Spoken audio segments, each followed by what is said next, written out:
habang abala si Sylvia sa paghahanda ng dimensional rift na magbabalik kay Arthur sa kanyang mundo.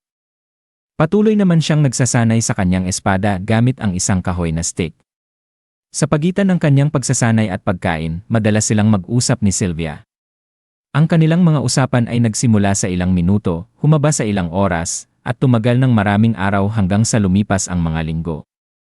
Sa panahong ito, unti-unting nakilala ni Arthur si Sylvia, kahit hindi niya ikinuwento ang kanyang nakaraan. Sa kabila ng kanyang nakakatakot na anyo, hindi siya ang nakakatakot na nilalang na inakala ni Arthur noong una. Sa halip, siya ay mapagpasensya, matalino, at may di inaasahang init, isang presensyang halos katulad ng isang ina. Isang araw, habang nagme-meditate si Arthur upang lalong mapalakas ang kanyang kontrol sa mana. Iminulat niya ang kanyang mga mata at nakita si Sylvia na pumipitas ng prutas para sa kanya. Inalok siya nito at nagtanong kung nakakain na siya, at sa kanyang malambing na tinig, muling naalala ni Arthur ang kanyang ina. Tinanggap niya ang prutas ng may pasasalamat, ngunit sa sandaling mahawakan niya ito, biglang sumagi sa kanyang isipan ang isang hindi kanais-nais na alaala. Ang pagsalakay ng mga bandido na humiwalay sa kanya mula sa kanyang pamilya at mga kasama. Isang matinding galit ang lumukob sa kanya.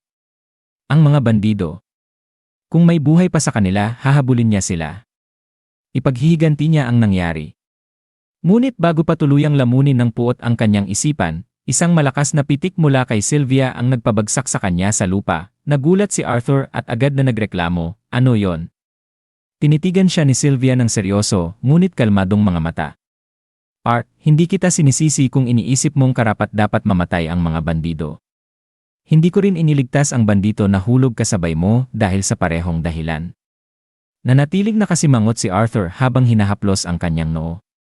"Kung ganon, bakit?" "Dahil," sagot ni Sylvia, "kung hahayaan mong lamunin ka ng puot at paghihiganti, ikaw lang ang talo sa huli.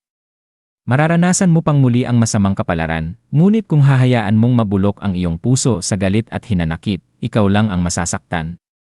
Sa halip, matuto ka mula rito at magpatuloy ng taas noo. Ang tunay na tagumpay ay nasa pagpapatuloy ng buhay, hindi sa paghihiganti." Sa kabila ng kanyang hitsura, tumagos kay Arthur ang mga salita ni Sylvia.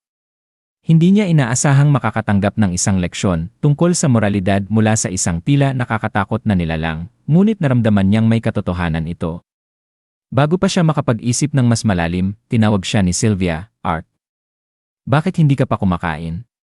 May problema ba?" Nagising si Arthur mula sa kanyang pag-iisip at mabilis na umiling.